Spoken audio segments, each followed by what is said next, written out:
class 11th, very important chapter, that is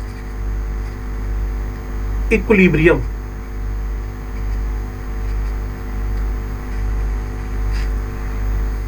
That is equilibrium. तो equilibrium का study करें उससे पहले हम इक्विलिब्रियम का इंट्रोडक्शन ले लें कि ये भाई साहब हैं क्या, इक्विलिब्रियम का मतलब क्या है। सिंपल फॉर्म में सीखो तो बैलेंस इन लाइफ, वहीं टिके रहना जहां आप ऑलरेडी थे, बैलेंस इन द लाइफ। तो इक्विलिब्रियम एक स्टेट हुई, इक्विलिब्रियम एक स्टेट है, वो स्टेट जहां आपको कोई भी मेजरेबल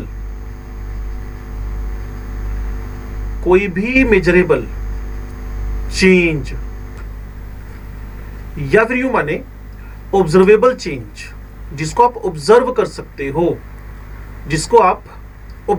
सकते हो, उस टाइप के चेंज आपको नहीं मिलते हैं। ऑब्जर्वेबल चेंज या मेजरेबल चेंज नहीं मिलते हैं। सब कुछ आपको रुका रुका नजर आता है, कलर का चेंज नहीं हो रहा, डेंसिटी का चेंज नहीं हो रहा, ये सब रुका हुआ नजर आता है। Equilibrium is a state in which there are no measurable observable change as time goes by. नहीं मिलते, चेंज नहीं देखने को मिलते हैं, सब चीजें रुकी हुई नजर आती हैं। क्लियर। और एक केमिकल रिएक्शन जब अपने इक्विलिब्रियम में आएगी, chemical reaction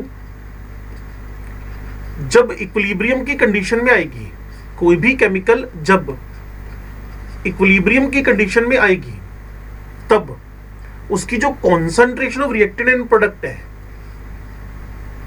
concentration of the reactant and product है, अगर केमिकल रिएक्शन की बात कर रहे हैं तो रिएक्टेंट और प्रोडक्ट की कॉन्सेंट्रेशन क्या रहेगी, कांस्टेंट। ठीक है जी।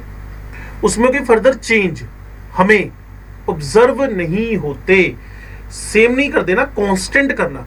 रिएक्टेंट प्रोडक्ट की कॉन्सेंट्रेशन सेम हो गई, नेवर, कांस्टेंट हो गई, रुक गई, उसमें कोई फर्दर चेंज नहीं हो रहे हैं। ठीक है जी। कोई भी विजिबल, मेजरेबल, ऑब्जर्वेबल चेंज नहीं है। लेकिन इतना जरूर है कि मोलिकुलर लेवल पे, क्लियर, मोलिकुलर लेवल पे ढेरों एक्टिविटीज मोलिकुलर लेवल पे फिर भी प्रोसीड कर रही हैं, जिसको हम चैप्टर में धीरे धीरे पढ़ते चले जाएंगे। मोलिकुलर लेवल पे ढेरों एक्टिविटीज हैं, चल रही हैं। क्लियर। कारण क्या है, रिएक्टेंट मॉलिक्यूल लगातार प्रोडक्ट बना रहे हैं और प्रोडक्ट मॉलिक्यूल लगातार रिएक्टेंट में कन्वर्ट हो रहे हैं। क्लियर। बस हुआ क्या, आपको लगा सब कुछ रुक गया। क्लियर। और इस सिचुएशन को जो भी बनी है, इसको बोलते हैं डायनामिक नेचर, चलता हुआ नेचर, डायनामिक नेचर। क्लियर है। इस सिचुएशन को हम बोलते हैं जो धीरे धीरे हम आगे की तरफ बढ़ते जाएंगे और पढ़ते जाएंगे। क्लियर। अब हमें समझना ये है कि जो रिएक्शंस हैं, जो केमिकल रिएक्शंस हैं, उनको क्लासिफाई किया जाए, केमिकल रिएक्शंस को क्लासिफाई किया जाए, केमिकल रिएक्शंस को क्लासिफाई किया जाए किस बेसिस पे, उसके डायरेक्शन के बेसिस पे, उसके डायरेक्शन के बेसिस पे, उसके डायरेक्शन के बेसिस पे क्लासिफाई किया जाए। तो डायरेक्शन के बेसिस पे जब आप क्लासिफाई करने लगते हो, डायरेक्शन के बेसिस पे जब आप क्लासिफाई करने लगते हो, तो एक आपके पास होगी रिवर्सिबल रिएक्शन, रिवर्सिबल रिएक्शन, और दूसरी होगी आपके पास इररिवर्सिबल रिएक्शंस, इररिवर्सिबल रिएक्शंस। ठीक है जी। Reversible reactions, irreversible reactions.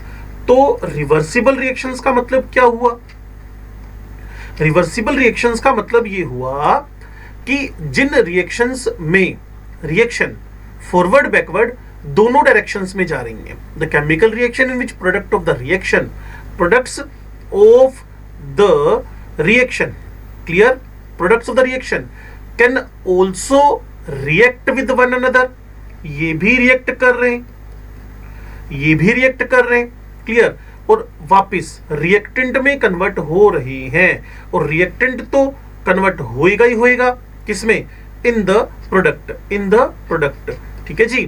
तो कुल मिलाकर प्रोडक्ट भी जब रिएक्ट करे तो ये एक बाई डायरेक्शनल प्रोसेस है, ये एक बाई डायरेक्शनल प्रोसेस है जिसमें रिएक्शन फॉरवर्ड बैकवर्ड दोनों साइड में जा रही है।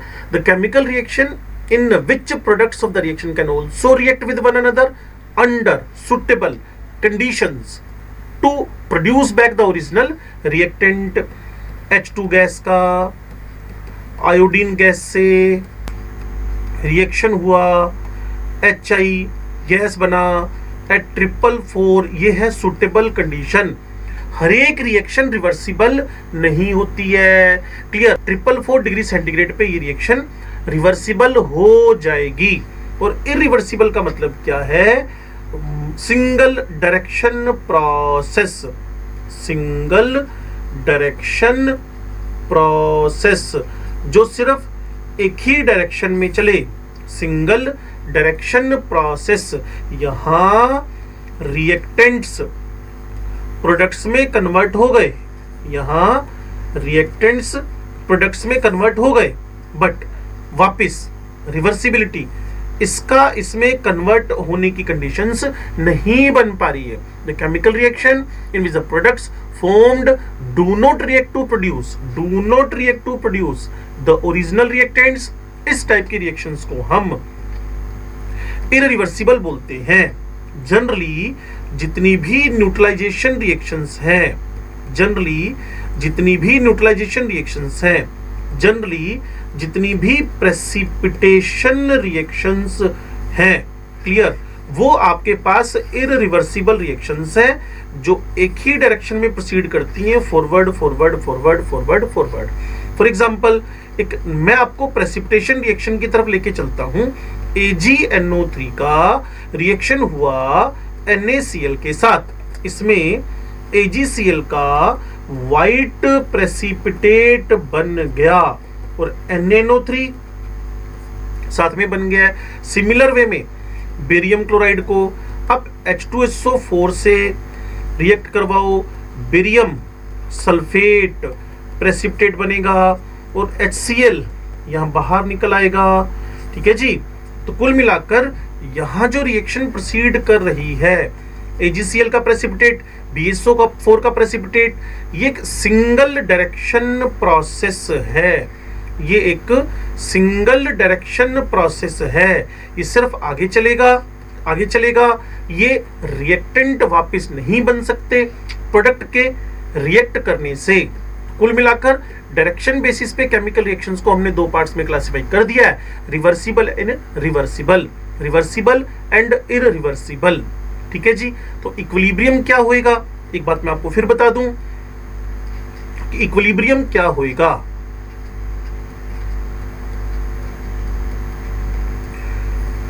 जैसा कि मैं आपको बताता रहा हूं, बैलेंस इन लाइफ, ठीक है जी।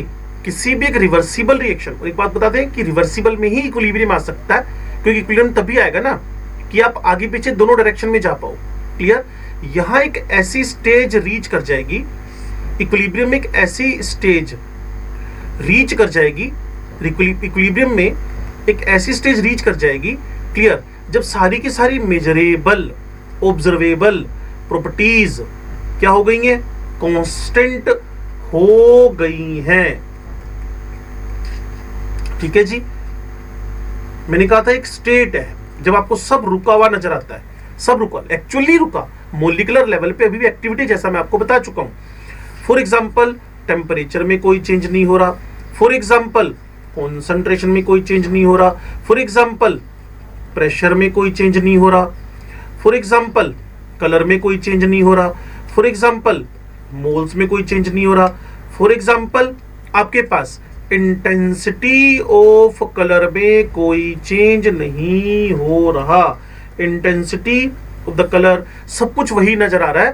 क्लियर? इसी को हम बोलते हैं इक्विलिब्रियम स्टेट। और सबसे इंपॉर्टेंट बात, आगे जाने का rate, rate of forward becomes equal to the rate of backward। आगे जाने का रेट पीछे जाने के रेट के बराबर हो गया है। ये रेट का मतलब प्राइस नहीं है, रेट का मतलब यहां स्पीड है। आगे जाने की स्पीड पीछे जाने की स्पीड के बराबर हो गई है। Speed of the forward becomes equal to the speed of the backward. Velocity, rate, speed, जिस रेट से आगे जा रहा है उसी रेट से पीछे आ रहा है, इसको बोलते हैं आप इक्विलिब्रियम। इसको बोलते हैं आप इक्विलिब्रियम। ठीक है जी? तो यहां आपको समझना है एग्जांपल के थ्रू। जैसे आपके पास N2O4 गैस फेज में, क्लियर, कोई भी कलर इसका नहीं है, लेकिन अगर यही ब्रेक होकर NO2 बने तो ये ब्राउन कलर है। लेकिन जो इक्विलिब्रियम का कलर है, colour at the equilibrium state, वो कलर आपके पास है पेल ब्राउन, पेल ब्राउन। और जब इक्विलिब्रियम रीच करेगा, जब इक्विलिब्रियम रीच करेगा तो ये वाला कलर, पेल ब्राउन कलर में कोई चेंज नहीं होगा। और जैसे ही पेल ब्राउन कलर अपीयर हो जाए, समझ लीजिएगा NO2 और N2O4 के अंदर इक्विलिब्रियम रीच कर गया और फॉरवर्ड जाने का स्पीड बैकवर्ड जाने की स्पीड के एग्जैक्टली बराबर हो गया है। क्यों समझे आप? ठीक है जी। यहां टाइम, यहां आपके पास स्पीड्स हैं। ओके, जब टाइम 0 है तब रिएक्टेंट आपके पास ज्यादा है, उस टाइम पे प्रोडक्ट आपके पास 0 है। एक ऐसा पॉइंट आया जिसके बाद rate of forward rate of backward के बराबर हो गया। क्लियर? उस पॉइंट को आप लोग क्या कहोगे? ये आपके पास इक्विलिब्रियम स्टेज है। ठीक है जी। और यहां रिएक्टेंट ज्यादा थे, ये प्रोडक्ट ज्यादा थे। क्लियर? मतलब प्रोडक्ट स्टार्ट में ही 0 गिवन है, ये प्रोडक्ट 0 थे, कम थी, तो रिएक्टेंट धीरे धीरे रिएक्ट करना स्टार्ट हुआ, टक्करें ज्यादा हुई। ठीक है जी। ये rate of the forward reaction हुआ, रेफरेंस फॉरवर्ड है। ये रेट ऑफ द रिएक्शन हुआ जो बैकवर्ड प्रोसेस है। क्लियर ना? लेकिन शुरू में स्पीड कम थी, किसकी? प्रोडक्ट से रिएक्टेंट में जाने की। ये ज्यादा थी क्योंकि रिएक्टेंट ज्यादा थे। एक ऐसा स्टेज आया जब दोनों के दोनों आपको एग्जैक्टली, जब दोनों के दोनों आपको एग्जैक्टली क्या मिल गए? बराबर मिल गए। ये बराबर हो गया तो rate of forward becomes equal to rate of backward. बस उसी को आप क्या बोलोगे? Equilibrium condition, equilibrium condition. और बाकी मैंने बताया मेजरेबल और ऑब्जर्वेबल प्रॉपर्टीज क्या हो चुकी हैं? कांस्टेंट बराबर नहीं हुई है, स्पीड बराबर हुई है। Clear?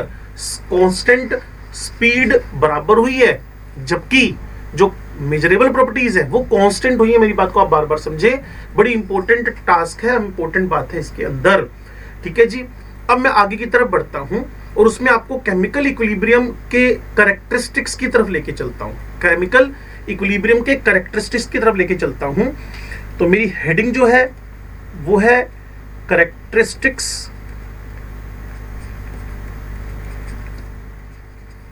Of the chemical equilibrium. Chemical equilibrium के कैरेक्टरिस्टिक्स की तरफ हम बढ़ने वाले हैं। ठीक है जी। एक एक बात को ध्यान से केमिकल इक्विलिब्रियम आपको समझना क्या है।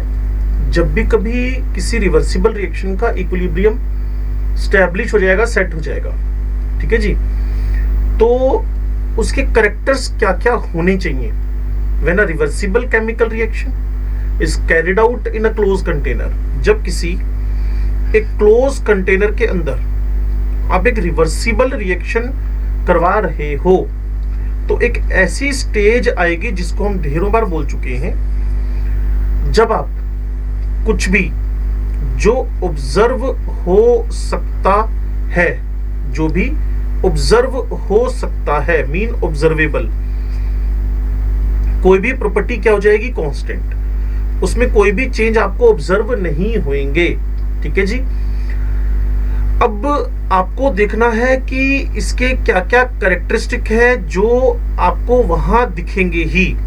ओके, तो पहली बात जो मैं आपको समझाने जा रहा हूं, नंबर 1, वो क्या है जी, जब भी इक्विलिब्रियम स्टैब्लिश हो जाएगा, ओके, तब आपके पास मेजरेबल प्रॉपर्टीज कांस्टेंट हो गई हैं। मेजरेबल प्रॉपर्टीज कांस्टेंट हो गई हैं। मेजरेबल प्रॉपर्टीज कांस्टेंट हो गई हैं। मेजरेबल प्रॉपर्टीज कांस्टेंट हो गई हैं। क्लियर? लाइक कॉन्सेंट्रेशन, ठीक है जी, इसके अलावा टेम्परेचर, इसके अलावा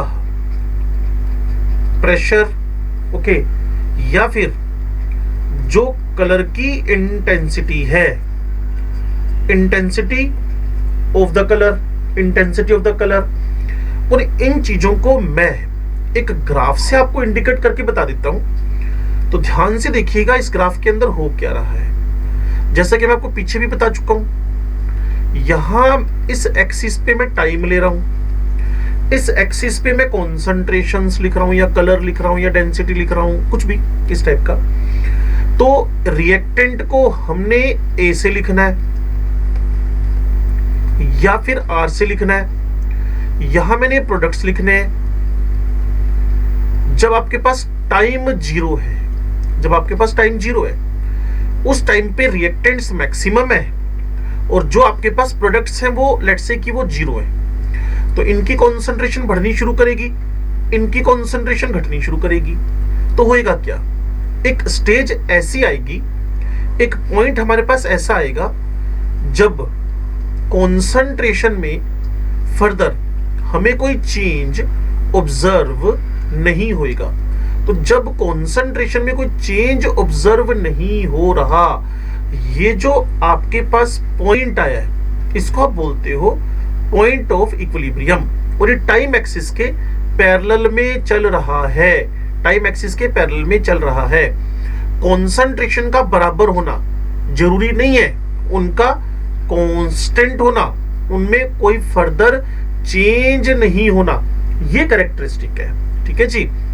अब मैं चलता हूं दूसरे कैरेक्टरिस्टिक पे, अब मैं चलता हूं दूसरे कैरेक्टरिस्टिक पे। Chemical equilibrium can be attain from either of the direction. Chemical equilibrium, chemical equilibrium दो डायरेक्शन में से, किसी भी डायरेक्शन में से आप अटेन करवा सकते हो, ईदर ऑफ द डायरेक्शन। दो डायरेक्शंस आपके पास फॉरवर्ड बैकवर्ड है, कहीं से भी करवा सकते हो। एग्जांपल मैं इसमें आपको दो दूंगा। पहला एग्जांपल मेरे पास आ रहा है N2O4, एक कलरलेस गैस है। N2O4 एक कलरलेस गैस है और इससे बनती है रेडिश ब्राउन गैस, इससे बनती है रेडिश ब्राउन गैस, इससे बनती है रेडिश ब्राउन गैस। ठीक है जी। और जब इक्विलिब्रियम स्टैब्लिश होएगा तो एक कलर आता है आपके पास पेल ब्राउन कलर, तो एक कलर आता है आपके पास पेल ब्राउन कलर। अब आपको समझना क्या है कि जब भी आप स्टार्ट करते हैं प्योर N2O5 से, N2O4 से, क्लियर, 273 0 डिग्री सेंटीग्रेड पे, 0 डिग्री सेंटीग्रेड पे, ठीक है जी। और प्योर NO2 को अगर आप लेके चलना चाहते हो तो वो 373 केल्विन यानी 100 डिग्री सेंटीग्रेड पे, क्लियर, ये 373 केल्विन या 100 डिग्री सेंटीग्रेड पे। अब जो मैं आपसे कहना चाहता हूं, ध्यान से सुनिएगा, जब N2O4 इनिशियली आपके पास था, जब N2O4 इनिशियली आपके पास था आइस बाथ के अंदर, आइस कोल्ड कंडीशंस थी, तो ये कलरलेस था, क्लियर। और आपके पास N2O4 की जगह पे NO2 जब था 100 डिग्री पे बॉइलिंग वाटर के अंदर, गर्म पानी के अंदर 100 डिग्री सेंटीग्रेड पे, तो ये रेडिश ब्राउन था, क्लियर। फिर आपने क्या किया, इक्विलिब्रियम मिक्सचर, दोनों में एक इक्विलिब्रियम स्टैब्लिश करने की कोशिश की, दोनों कंटेनर को रूम टेम्परेचर पे लेकर आ गए एट 25, मतलब इक्विलिब्रियम कंडीशंस पे लेकर आ गए। जैसे ही इक्विलिब्रियम कंडीशंस पे आप लेकर आए, तो पेल ब्राउन कलर आ गया। चाहे आप N2O4 से स्टार्ट कर लो, चाहे आप NO2 से स्टार्ट कर लो, क्लियर, लेकिन पेल ब्राउन कलर आपको अपीयर होता हुआ 25 डिग्री पे दिखेगा। आपने 0 से उठाया और 25 तक सेट होने दिया, आपने 100 से उठाया, आपने 25 तक सेट होने दिया, आएगा आपके पास पेल ब्राउन कलर ही। इसी का मेरे पास एक सेकंड एग्जांपल है, ध्यान से सुनिएगा और देखिएगा। एग्जांपल नंबर 2, इसमें मैंने H2 गैस और I2 गैस को 2HI में कन्वर्ट होता हुआ देखना है। ओके, तो हुआ क्या, मान लेते आपने स्टार्ट किया हाइड्रोजन आयोडीन से, रिएक्शन फॉरवर्ड प्रोसीड होती चली गई, क्लियर। इन H2I2 की कॉन्सेंट्रेशन कम होती चली गई और HI की कॉन्सेंट्रेशन बढ़ती चली गई। ओके, जब तक इनका कॉन्सेंट्रेशन कांस्टेंट नहीं हो जाता एज यूजुअल, जैसा मैंने आपको बताया है, तब तक हाइड्रोजन आयोडीन की कॉन्सेंट्रेशन घटती रहेगी, HI की बढ़ती रहेगी, क्लियर। अब हमें ये समझना है, ये सेम एक्सपेरिमेंट हम HI से भी स्टार्ट कर सकते हैं। उसमें होएगा क्या, HI की कॉन्सेंट्रेशन घटेगी, क्लियर, और इसकी H2 आयोडीन की कॉन्सेंट्रेशन बढ़ेगी। ओके, जब तक कि ये कांस्टेंट नहीं हो जाते, या यूं मान के चले जब तक इक्विलिब्रियम नहीं आ जाता है। और जैसे ही इक्विलिब्रियम आया, इनकी कॉन्सेंट्रेशन कांस्टेंट हो गई। ओके, क्लियर, और उसको आप पहचान सकते हो। How can we identify it? With the help of intensity of colour, with the help of intensity of colour हम इस बात को आइडेंटिफाई कर सकते हैं। और सबको पता है आयोडीन का कलर जो है, कलर ऑफ आयोडीन वो वॉयलेट कलर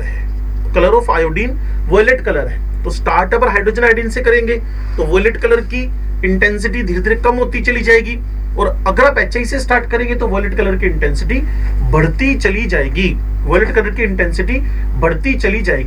ठीक है जी। अब हम इसे ग्राफिकल तरीके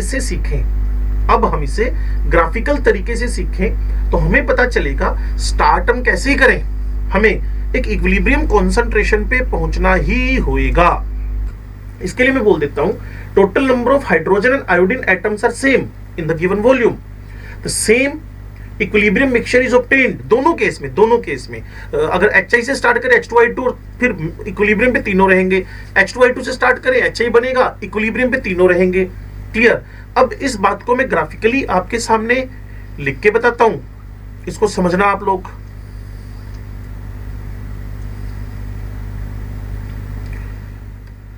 लो जी, एक साइड मैंने आपको बताया था टाइम एक्सिस लेके चलना आपने, क्लियर। एक हाइपोथेटिकल पॉइंट लेना आपने इसके अंदर, इक्विलिब्रियम पॉइंट, ठीक है जी।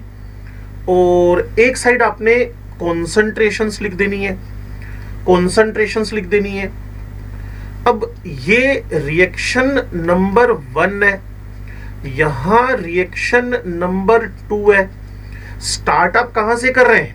आप स्टार्ट कर रहे हैं अगर कहां से, H2I2 इनिशियली, जैसा कि मैं आपको पीछे बता कर आया हूं, हाइड्रोजन एंड आयोडीन को लेकर चलो, तो हाइड्रोजन आयोडीन इनिशियली ज्यादा थे, धीरे धीरे उनकी क्वांटिटी कम होती चली गई और कांस्टेंट हो गई, क्लियर।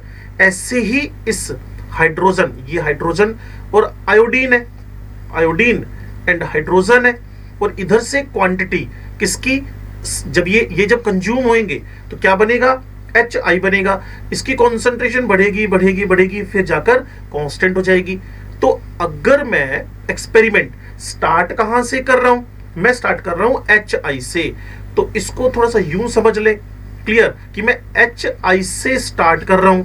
ये दूसरा एक्सपेरिमेंट है, मैं इसको अलग से हाईलाइट कर देता हूं। एक एक्सपेरिमेंट इधर का है, ठीक है जी, और दूसरा एक्सपेरिमेंट मेरे पास इधर है। मैं स्टार्टअप HI से, अब टाइम यहां 0 और इधर की तरफ रिएक्शन चल रही है। HI की कॉन्सेंट्रेशन इनिशियली एक्सेस ले लिया और हाइड्रोजन आयोडीन को 0 ले लिया। तो इस ग्राफ को अगर मैं फर्दर लेके चलूं तो कुछ ऐसा आएगा। अगर आप मेरी बात को समझ पा रहे हैं तो कहीं ना कहीं मेरे पास हाइड्रोजन आयोडीन से स्टार्ट करने से भी इक्विलिब्रियम स्टेज आती है। पहुंचना आपने यही है, पहुंचना आपने इसी स्टेज पर है, ठीक है। आप अगर मेरी बात को समझ पा रहे हो, पहुंचना आपने इसी स्टेज पे है, पहुंचना आपने इक्विलिब्रियम पे ही है। चाहे आप हाइड्रोजन आयोडीन से स्टार्ट करो और HI बनना स्टार्ट हो, चाहे आप HI से स्टार्ट करो और हाइड्रोजन आयोडीन बनना स्टार्ट हो। क्लियर, ये कंज्यूम होएगा, गिरेगा, ये बढ़ेगा, इधर से HI बढ़ेगा, ये कंज्यूम होएगा। बट इक्विलिब्रियम पॉइंट पे आते आते कलर की इंटेंसिटी, इसके अलावा कॉन्सेंट्रेशन, इसके अलावा जो भी मेजरेबल प्रॉपर्टीज है वो कांस्टेंट हो जाएंगी। तो इसीलिए मैं कह रहा हूं कि इक्विलिब्रियम को किसी भी डायरेक्शन से आप अटेन करवा सकते हो। पहली बात, मेजरेबल प्रॉपर्टी कांस्टेंट। दूसरी बात, can be achieve from any of the direction.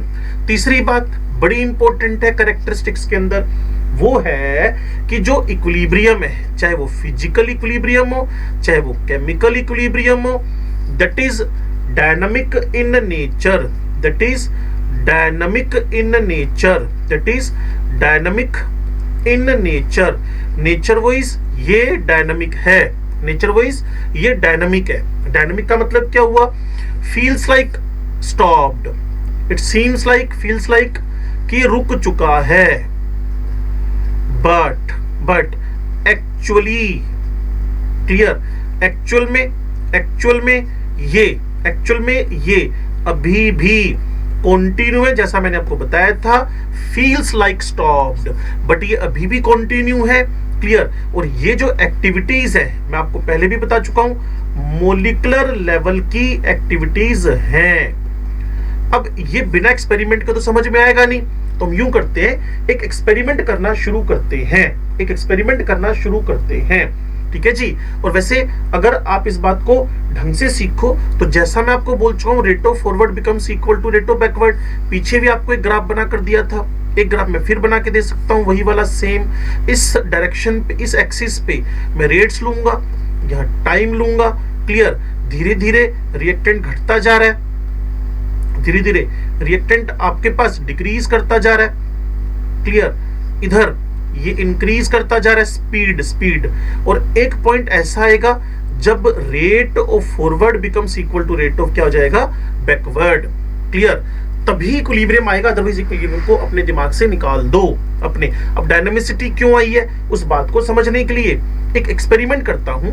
Nitrogen hydrogen react करके क्या बना रहे हैं जी? अमोनिया।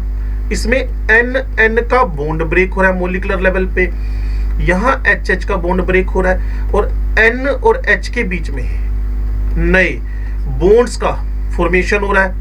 N और H के बीच में नए बॉन्ड्स का फॉर्मेशन हो रहा है, ठीक है जी। अब आप क्या करो, जब इक्विलिब्रियम आ जाए,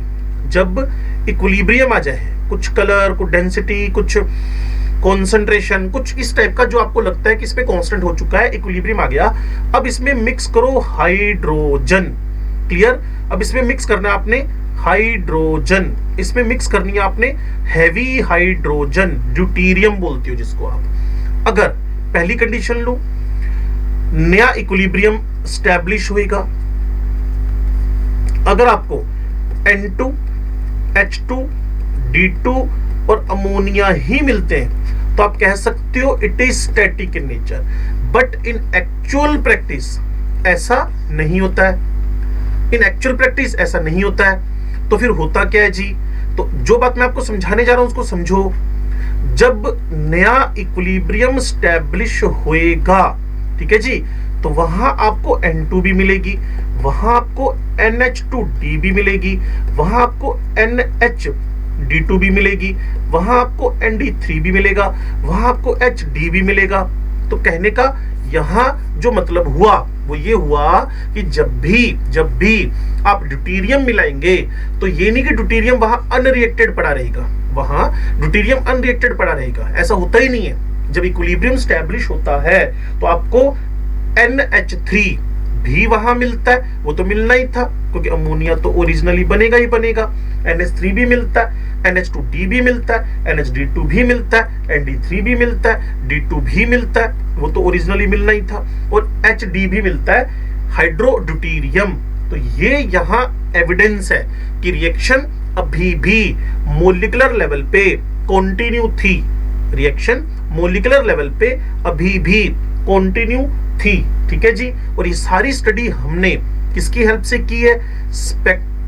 मास स्पेक्ट्रोमीटर, ये हमने सारी स्टडी की है on the behalf of mass spectrometer, जिससे हमें पता चल जाएगा कौन कौन सा डिफरेंट मोलिकुलर वेट का मोलिक्यूल अब एग्जिस्ट कर रहा है। ठीक है जी। अगर रिएक्शन रुकती ना तो आपको सिर्फ यही मिलते, लेकिन रिएक्शन में आपको इक्विलिब्रियम कंडीशन में सभी मिलते हैं। तो ये एविडेंस है, ये एविडेंस है क्या कि इस बात का एविडेंस है कि रिएक्शन अभी भी चल रही है, रिएक्शन अभी भी कंटिन्यू है। पहली जो कैरेक्टरिस्टिक है उसको समझा दूं। पहला कैरेक्टरिस्टिक, कोई भी ऑब्जर्वेबल प्रॉपर्टी कांस्टेंट हो गई, concentration, temperature, pressure, intensity of colour. यहां जब इक्विलिब्रियम स्टैब्लिश होना है तो किसी भी डायरेक्शन से हो सकता है, दो एक्सपेरिमेंट करके बताएं। और यहां इसमें डायनामिसिटी है, यहां रिएक्शन ऐसे लगती है कि रुक गई हो, रिएक्शन आपको ऐसे लगती है कि रुक गई हो, बट ओरिजिनली रिएक्शन रुकती नहीं है, रिएक्शन अभी भी कंटिन्यू है, रिएक्शन अभी भी कंटिन्यू है।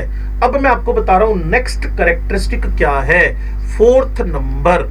नेक्स्ट कैरेक्टरिस्टिक फोर्थ नंबर, वो फोर्थ नंबर है कि जब भी कभी किसी रिएक्शन के अंदर गैसेस इन्वॉल्व हो, if gases are involved in the equilibrium, जब कभी भी गैसेस इन्वॉल्व हो इक्विलिब्रियम में, then equilibrium should be attend.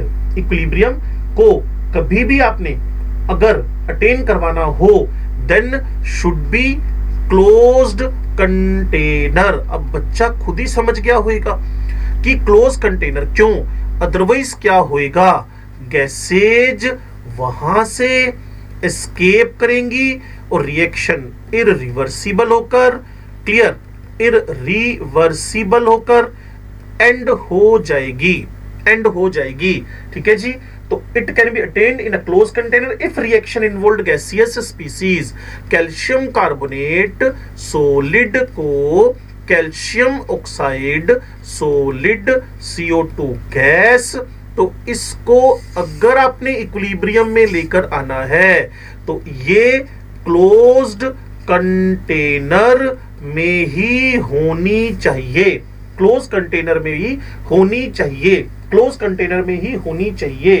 Clear. अगर सिस्टम क्लोज नहीं होगा, जैसे मैंने आपको बताया है, प्रोडक्ट्स एस्केप करेंगे, बैकवर्ड रिएक्शन जाएगी नहीं और रिएक्शन कंप्लीट हो जाएगी, रिएक्शन कंप्लीट हो जाएगी। तो observable property constant can be achieve from any of the direction. Clear. तीसरी बात, डायनामिक इन नेचर। चौथी बात, अगर कोई गैस इन्वॉल्व हो, that should be attained in the close container. और एक बड़ी सिंपल सी बात, किसी भी इक्विलिब्रियम की उम्र, ये सबसे ज्यादा जिंदा रहने वाला प्राणी है, क्लियर, इसकी जो उम्र है वो इनफाइनाइट टाइम है। बस इसमें आपको कोई भी एक्सटर्नल फैक्टर अप्लाई नहीं करना है, नहीं तो इक्विलिब्रियम बिगड़ जाएगा, आपको इनफाइनाइट टाइम तक चलता हुआ दिखेगा। बस शर्त यह है कि कोई भी एक्सटर्नल कंडीशंस आपने इसमें अप्लाई नहीं करनी है। अगर कोई प्रेशर बढ़ा दिया, कोई आपने टेम्परेचर चेंज कर दिया या कोई कंसंट्रेशन में चेंज कर दिया तो ये आगे पीछे हो जाएगा, इक्विलिब्रियम डिस्टर्ब हो जाएगा। अदरवाइज एक बार इक्विलिब्रियम अटेन कर गया, क्लियर, ये इनफाइनाइट टाइम तक चलता रहेगा। सबसे ज्यादा टाइम तक जिंदा रहने वाला ये प्राणी है, नाम है इक्विलिब्रियम। अब बात करें कैटलिस्ट की। भाई कैटलिस्ट जिस एक्सटेंट में कैटलिस्ट जिस एक्सटेंट में फॉरवर्ड रिएक्शन को अफेक्ट करेगा उसी एक्सटेंट में बैकवर्ड को भी करेगा। तो रिवर्सिबल रिएक्शन के अंदर क्लियर, ये जिस एक्सटेंट में रेट ऑफ फॉरवर्ड बढ़ाएगा उसी एक्सटेंट में रेट ऑफ बैकवर्ड को भी बढ़ा देगा। कुल मिलाकर फाइनल जवाब ये हुआ क्या कि ये जो रिएक्शन है या फिर आपके पास जो इक्विलिब्रियम है क्लियर, उसको क्विकली स्टैब्लिश करवाने में, उसको जल्दी, उसको क्विक अटेनमेंट में मेरी हेल्प कर सकता है, क्विक अटेनमेंट में मेरी हेल्प कर सकता है, क्विक अटेनमेंट में मेरी हेल्प कर सकता है। But rate of forward, rate of backward equally clear, rate of forward and backward equally affect होंगे। कुल मिलाकर इक्विलिब्रियम पे कोई इफेक्ट नहीं आ रहा। No effect on equilibrium point in a reversible reaction, catalyst increases rate of forward as well as rate of backward to the same extent. Hence it only helps in quick attainment of the equilibrium, okay, of equilibrium, but doesn't alter the equilibrium point, doesn't alter the equilibrium point, doesn't alter the equilibrium point. Equilibrium point को ये alter नहीं कर सकता। ठीक है जी। तो कारण क्या है? जितना रेट ऑफ फॉरवर्ड को अफेक्ट करता है उतना रेट ऑफ बैकवर्ड को भी अफेक्ट करता है। अब हमारा अगला topic law of mass action है। Clear, law of the mass action है, law of the mass action है। यहां से हम केसी के पी सीखना शुरू करेंगे। क्लियर, और लॉ ऑफ मास एक्शन को लिटिल टर्म में सीखा जाए, it is a law about the action of mass, it is the law of the action of mass. Mass के एक्ट करने का रूल है ये, बात खत्म। और साइंटिस्ट का नाम भी सीख लेना चाहिए जिन्होंने इसको दिया, क्योंकि ऐसी बातें अब जो एंट्रेंस एग्जाम है उनका लेवल थोड़ा अप हो गया, वहां नहीं पूछी जाएंगी, फिर भी आपको याद होनी चाहिए। Guldberg and WAAGE, Guldberg and बाघे, गुलबर्ग एंड बाघे। ठीक है जी, बहुत पुरानी बात है। 1864 में भाई साहब ये बातें बोलकर चले गए थे। क्लियर, अब इसमें क्या लिखा हुआ है इसको जानना शुरू करते हैं हम लोग। इसमें क्या लिखा हुआ है ये जानना शुरू करते हैं हम लोग। जैसा कि मैंने आपको बताया, it is a law about the action of मास। ये मास के एक्ट करने का रूल है, लेकिन उससे पहले कुछ छोटी छोटी टर्म सीखनी है हम लोगों को। एक टर्म आपने सीखनी है होमोजीनस। इसका मतलब हुआ reactants and products all have the similar physical state। दूसरी बात, होमोजेनस के बाद एक और टर्म हमें सीखनी है, that is a rate of reaction, velocity of the reaction. Rate of reaction समझ गए ना? रेट मतलब वेलोसिटी। वेलोसिटी यहां हम फिजिक्स नहीं पढ़ रहे, सिंपल बात कर रहे हैं। स्पीड, वेलोसिटी, रेट, ये होता है change in concentration divided by time. Final concentration minus initial concentration and time taken. ठीक है जी। पांचवी बात, active mass. Active mass, active mass molar concentration का ही दूसरा नाम है। एक्टिव मास डिनोट होता है स्क्वायर ब्रैकेट से इस चैप्टर में, denoted by the square bracket. Active mass molar concentration, active mass molar concentration denoted by the square bracket, denoted by the square bracket. अब ये मोलर कॉन्सेंट्रेशन या active mass है क्या? एक्टिव मास, अब आप समझदार हो, मोल कॉन्सेप्ट में पढ़ा हुआ है। Moles divided by volume. Active mass क्या हुआ? Moles divided by volume. Moles divided by volume, ये होता है आपके पास active mass. Moles divided by volume, इसीलिए इसकी जो यूनिट बनेगी वो बनेगी मोल पर लीटर, यूनिट बनेगी mole per litre. Active mass molar concentration है, डिनोट करने का तरीका स्क्वायर ब्रैकेट है आपके पास। Active mass is equal to moles by volume है, यूनिट इसकी मोल पर लीटर है, यूनिट इसकी मोल पर लीटर है। और बच्चे समझदार हैं, मोल क्या होता है बच्चों को पता है। इसको भी कैलकुलेट करने के 3 तरीके हैं। Mole is equal to mass by molecular mass एक तरीका, mole is equal to number of molecules, number of molecules, number of molecules divided by Avogadro number. एक और तरीका NTP volume of gas, NTP volume of gas divided by 22.4 litre. तो इस तरीके से मोल निकलता है। तो मोल निकालने के 3 तरीके हुए आपके पास, denoted by the N. So N by V, N by V active mass moles, यानी ये मोलर कॉन्सेंट्रेशन का इंडिकेशन है। Moles by volume N by V, clear है। और इसके बाद जो छठी टर्म है उससे ऑलरेडी आप पढ़ चुके हो, clear. One is reversible, one is reversible मतलब दोनों डायरेक्शन में चलने वाली, और सेकंड आपके पास है इरिवर्सिबल रिएक्शंस जो सिर्फ एक ही डायरेक्शन में चलेंगी। जैसे आपकी उम्र लगातार बढ़ती जा रही है, आप वापस बच्चे नहीं बन सकते हो, दैट इज इरिवर्सिबल, क्लियर। और दूसरी रिवर्सिबल जो दोनों डायरेक्शन में चले उसको बोलते हैं रिवर्सिबल। तो इन सारे के सारे वर्ड्स को जोड़कर हम क्या करेंगे, इन सारे के सारे वर्ड्स को जोड़कर हम क्या करेंगे, हमारा लो मास एक्शन बनाएंगे, जिसमें होमोजेनस बोलेंगे, रेट ऑफ रिएक्शन बोलेंगे, एक्टिव मास बोलेंगे, रिवर्सिबल बोलेंगे, क्लियर। तो एक बार थोड़ा सा सुन ले, मैं वहां अपना ये जो हाइलाइटर है वो लेकर जाऊंगा, ध्यान से सुनिएगा। रेट ऑफ केमिकल रिएक्शन, लो जी रेट ऑफ केमिकल रिएक्शन, चलो हाईलाइट कर देता हूं।